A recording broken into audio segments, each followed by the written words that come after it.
L'Ordre des ingénieurs du Québec dresse un bilan alarmant de l'état des infrastructures au Québec. Trop souvent, de nouvelles constructions auraient été priorisées en dépit de l'entretien des infrastructures existantes. On se retrouve donc avec des toits qui fuient dans nos hôpitaux, L'hôpital est en décrépitude. des ponts qui nécessitent des travaux d'urgence Fermeture de 2 voies sur 4 sur le pont La Violette. ou encore des routes endommagées. Le redout des derniers jours a fait apparaître d'importants nids de poules. Les investissements requis pour remettre en état le Québec sont estimés à plus de 40 milliards de dollars. Parce qu'on ne peut pas se permettre d'attendre pour payer plus tard cette crise-là. En Mauricie, le vieillissement des infrastructures limite la croissance des villes. On entend beaucoup parler des réseaux d'eau et d'égouts qui empêchent le développement de nouvelles infrastructures en Mauricie, notamment à Shawinigan où il y a plus de 1000 logements qui ont pas pu être construits faute de capacité dans le système.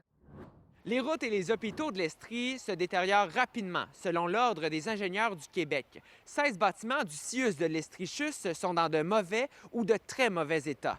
Et les écoles ne font pas exception non plus. 40 des fonds dédiés à l'entretien des infrastructures au cégep de Sherbrooke ont été coupés dans le dernier budget. Là, je pense entre autres à mon pavillon, là, qui est le pavillon 4. Ça faisait quelques années là, que la direction voulait faire ces travaux-là. On croit qu'on va être en mesure de les faire là, possiblement cet été, mais c'est un projet qui a été reporté depuis plusieurs années, entre autres l'année dernière à cause des coupes. On va manquer d'espace. Nous, on est déjà, je dirais, pas mal à notre pleine capacité à Sherbrooke, puis dans d'autres cégeps, on sait que ça déborde déjà. On cherche, la direction cherche des locaux, mais donc ça aussi, ça prend du financement.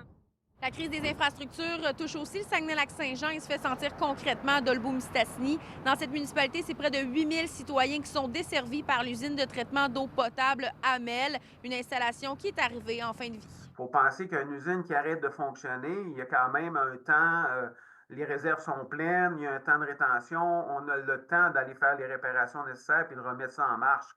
On dit que l'usine, son cycle de vie, il est fini, elle est rendue en bout d'âge, quand même une infrastructure des années 70. Sauf qu'elle n'est pas dysfonctionnelle. Devenue vieillissante, l'usine ne répond plus adéquatement là, aux normes en vigueur. Selon ce rapport de l'Ordre des ingénieurs du Québec, la ville de Dolbeau-Mistassini s'est donc penchée sur le dossier. L'usine Amel ne tombera pas en panne puis n'arrêtera pas de production, sa production d'eau demain matin. Là. On a tout en place, tous les moyens pour être en mesure là, de la faire fonctionner jusqu'au moment du remplacement là, qui est prévu d'ici 5 ans. Là. L'Ordre des ingénieurs du Québec souhaite que la crise des infrastructures publiques soit au centre des prochaines élections provinciales. À Trois-Rivières, Frédéric Bacon. À Sherbrooke, Marc-Antoine Mailloux. À Saguenay, Frédérica Fortin-Foster pour Nouveau Info.